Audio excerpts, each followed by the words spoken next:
अस्सलामुअलैकुम, बिस्मिल्लाहिर्रहमानिर्रहीम।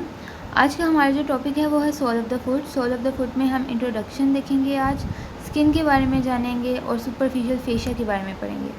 तो सबसे पहले सोल ऑफ़ द फुट के इंट्रोडक्शन की तरफ चलते हैं। सोल ऑफ़ द फुट जो है वो morphologically similar to the palm of the hand होता है। अब जो सोल ऑफ़ द फुट में जो स्ट्रक्चर्स होंगे वही पाम ऑफ द हैंड में भी हैं, ठीक है। जिस तरह से हमारे पाम में स्किन होते हैं, सुपरफिशियल फेशिया होता है, डीप फेशिया होते हैं, वेजल्स होते हैं, मसल्स होते हैं, नर्व्स होती हैं, इसी तरह जो सोल ऑफ द फुट है उसमें भी यही सारे स्ट्रक्चर्स होंगे। उसमें भी skin, superficial fascia, deep fascia, muscles, nerves and vessels होंगे। लेकिन जो हमारा फुट है वो हैंड से थोड़ा सा जो है वो डिफरेंट होता है। वो डिफरेंट इस तरह से होता है कि जो हमारा फुट है वो as an organ of locomotion and support act कर रहा होता है।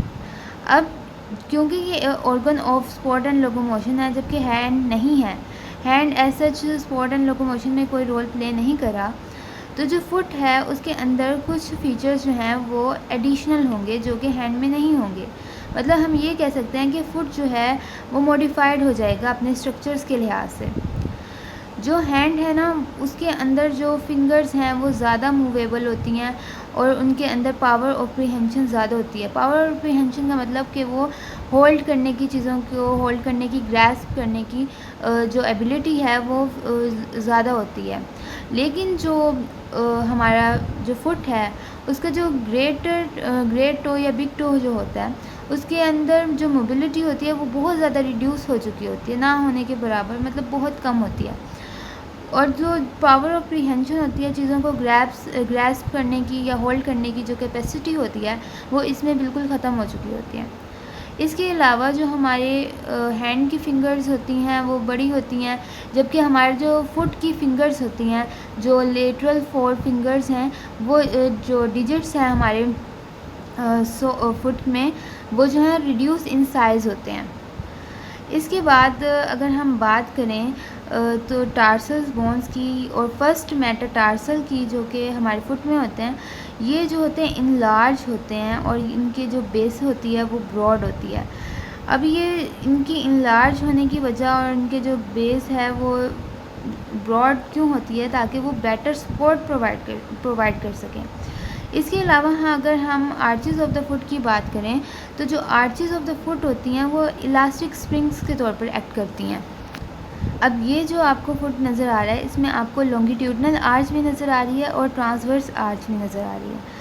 अब ये जो आर्चेस ऑफ द फुट होती हैं ये इलास्टिक स्प्रिंग के तौर पर एक्ट कर रही होती हैं। मतलब जब हम चल रहे होते हैं, हम मूव कर रहे होते हैं, भाग रहे हैं, दौड़ रहे हैं, उछल रहे हैं, कूद रहे हैं, तो जो हमारे बॉडी का वेट है वो इन आर्चेस के थ्रू जो है वो सपोर्ट हो रहा होता है।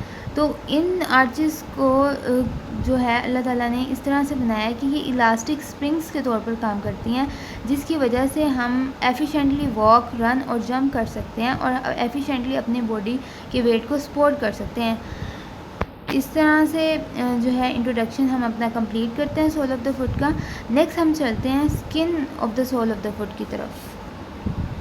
स्किन में हम ये देखेंगे जो स्किन होती है सोल की वो थिक होती है फॉर द प्रोटेक्शन के पर्पस के लिए अल्लाह ताला ने हमारे जो सोल की जो स्किन है वो थिक बनाई है। हमारे पाम में भी यही होता है, पाम ऑफ हैंड में यही है कि उसमें भी जो स्किन होती है वो थिक होती है for the purpose of protection, ठीक है। सोल में भी यही होगा कि जो स्किन होगी वो थिक होगी for the purpose of protection. इसके अलावा जो हमारी स्किन होती है ना वो हमारे सोल के डीप फेशिया से भी फर्मली अटैच होती है। अब जो है ना जो डीप फेशिया होता है सोल में, वो जो होता है ना थिकनेड होता है सेंट्रली, और हम जो थिकनिंग होती है सेंटर में हम उसे कहते हैं प्लैंटर एपोन्यूरोसिस। अब जो हमारी स्किन है वो सुपरफिशियल फेशिया के थ्रू जो है वो इस प्लैंटर एपोन्यूरोसिस से जो है वो फर्मली अटैच होती है, एडहेरेंट होती है, ताकि जो है वो जो ग्रिप है सोल ऑफ द फुट की ऑन ग्राउंड, वो जो है उसकी एफिशिएंसी जो है ग्रिप करने की ऑन द ग्राउंड वो इंक्रीज़ हो सके। इसके अलावा आप इस पिक्चर में देख सकते हैं कि जो हमारी स्किन है सोल ऑफ द फुट पे, इस पर क्रीजेस प्रेजेंट हैं। ये सारा ये थिकनिंग ऑफ द स्किन, ये firm attachment to the plantar aponeurosis और ये क्रीज्ड स्किन जो है, ये सारी जो हैं, ये सारे फीचर्स जो हैं सोल ऑफ द फुट के, ये किस लिए हैं, ये क्या कर रहे हैं, ये इंक्रीज़ कर रहे हैं efficiency of the grip of the sole on the ground. ठीक है, अब हमने नेक्स्ट देखना है कि जो हमारे जो स्किन है उसको सप्लाई कौन सी नर्व्स कर रही हैं, हमारे जो cutaneous supply on the sole of the foot है वो कौन सी है। सोल ऑफ द फुट को जो है मेनली जो है वो 3 नर्व सप्लाई कर रही होती हैं। जो पोस्टीरियर और मीडियल पोर्शन होता है, जिस तरह से आपको इस डायग्राम में भी नज़र आ रहा है, ये जो पोस्टीरियर और मीडियल पोर्शन है इसे जो है सप्लाई करी होंगी medial calcaneal branches of the tibial nerve. ठीक है, इसी तरह अगर हम आगे फॉरवर्ड मूव करते हैं तो यहाँ पर आपको नज़र आ रहा होगा कि यहाँ पे मीडियली एंटीरियरली और लार्जर पोर्शन प्रेजेंट है। ये जो एंटीरियो मीडियल लार्जर पोर्शन है और ये जो फर्स्ट 3.5 डिजिट्स हैं, इस एरिया को जो नर्व सप्लाई आ रही होगी, कुटेनियस नर्व सप्लाई आ रही होगी, वो मीडियल प्लैंटर नर्व्स के थ्रू आ रही होगी। जबकि जो एंटीरियो लेटरल और स्मॉलर एरिया है और जो लेटरल 1.5 ऑफ द डिजिट्स हैं, उन्हें जो nerve supply cutaneous nerve supply आ रही होगी वो लेटरल प्लैंटर नर्व्स के थ्रू आ रही होगी। ये थी 3 main cutaneous supplies on the sole of the foot. अब जो स्मॉल एरियाज़ रह गए हैं सोल ऑफ द फुट में, मीडियल और लेटरल, उनको भी जो है 2 नर्व सप्लाई करी होती हैं। जो मीडियल स्मॉल एरिया होता है उसे सेफनेस नर्व सप्लाई करी होती है, जबकि जो लेटरल स्मॉल एरिया रह गया है उसे सुराल नर्व जो है वो सप्लाई करी होती है। नेक्स्ट हम देखते हैं डर्माटोम्स ऑन द सोल। डर्माटोम्स बेसिकली क्या हैं? डर्माटोम्स वो एरिया होता है स्किन का जो कि एक ही स्पाइनल सेगमेंट से आने वाली सेंसरी नर्व से जो है वो इनर्वेट हो रहा हो। अब जिस तरह से आप इस डायग्राम में देख सकते हैं कि ये जो एरिया है सोल ऑफ द फुट में, वो सिर्फ S1 सेगमेंट से आने वाली जो नर्व्स हैं उनसे इनर्वेट हो रहा है। ये जो मिडल एरिया है ये जो है सिर्फ L5 से आने वाली सेंसरी नर्व से इनर्वेट हो रहा है, और ये जो मीडियल एरिया है ये जो है वो L4 से आने वाली L4 सेगमेंट से आने वाली सेंसरी नर्व से जो है इनर्वेट हो रहा है। तो ये जो है dermatomes on the sole of the foot है। ठीक है, नेक्स्ट अब हम मूव करते हैं superficial fascia of the sole of the foot की तरफ। सुपरफिशियल फेशिया बेसिकली क्या होता है? सुपरफिशियल फेशिया ऑफ सोल जो होता है वो फिब्रस होता है और डेंस होता है। फिब्रस बैंड्स जो होते हैं वो बाइंड कर रहे होते हैं हमारी स्किन को टू द डीप फेशिया और the plantar aponeurosis and divide the subcutaneous fat into small tight compartments which serve as water cushion. अब यहाँ पे इस बात का मतलब ये है कि जो हमारी सोल ऑफ द फुट की जो स्किन है, फ़र्ज़ करें ये सोल ऑफ द फुट की स्किन है, उसके नीचे जो है प्रेजेंट होगा, क्या कहते हैं, ये सोल ऑफ द फुट की स्किन है, उसके नीचे प्रेजेंट होगा सुपरफिशियल फेशिया, उसके बाद लाई कर रही होगी फैट, उसके बाद यहाँ पे प्रेजेंट होगा प्लांटर एपोन्यूरोसिस। सुपरफिशियल फेशिया जो है ना वो फिब्रस बैंड है और डेंस बैंड है।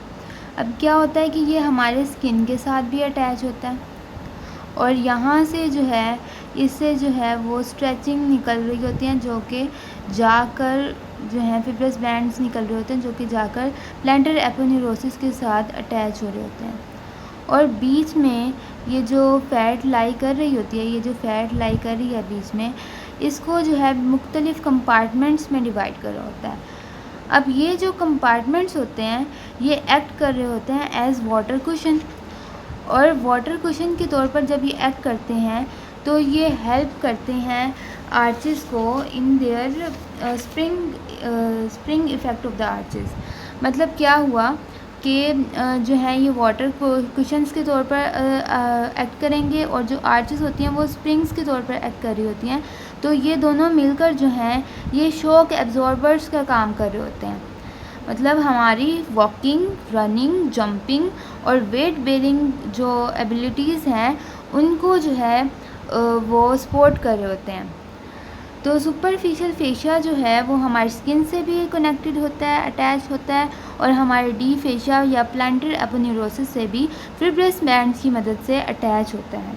और ये जो है हमारे फैटी लेयर जो होती है उसको कंपार्टमेंट्स में, टाइट कंपार्टमेंट्स में डिवाइड करा होता है, और वो टाइट कंपार्टमेंट्स एक वाटर कुशन की तरह एक्ट कर रहे होते हैं, और वो जो होते हैं वो शॉक एब्जॉर्बर्स के तौर पर काम कर रहे होते हैं।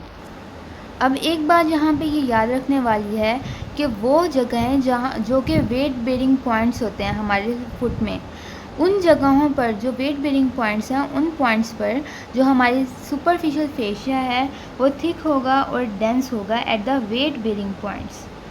इसके अलावा जो सुपरफिशियल फेशिया है उसमें कुटेनियस नर्व्स और कुटेनियस वेजल्स जो हैं वो लाई कर रही होंगी। लास्ट बात जो सुपरफिशियल फेशिया में याद रखने वाली है वो ये है कि सुपरफिशियल फेशिया जो है वो थिक बैंड्स बनाएगा। वो थिक बैंड्स जो होंगे वो रूट ऑफ द टोज़ पर जो हैं वो स्ट्रेच कर रहे होंगे और एक लिगामेंट बना रहे होंगे जिसे हम सुपरफिशियल ट्रांसवर्स मेटाटार्सल लिगामेंट कहेंगे। अब ये रूट ऑफ द टोज़ क्या है, ये वाली जगह है रूट ऑफ द टोज़, और यहाँ पर जो सुपरफिशियल फेशिया है वो थिक एंड बैंड्स बनाएगा। और ये जो थिक एंड बैंड्स होंगे इन्हें हम क्या कह रहे होंगे, सुपरफिशियल ट्रांसवर्स मेटाटार्सल लिगामेंट्स। तो by this we complete the superficial fascia of the sole of the foot. Hope you enjoyed the lecture and meet you in the next video. Allah Hafiz.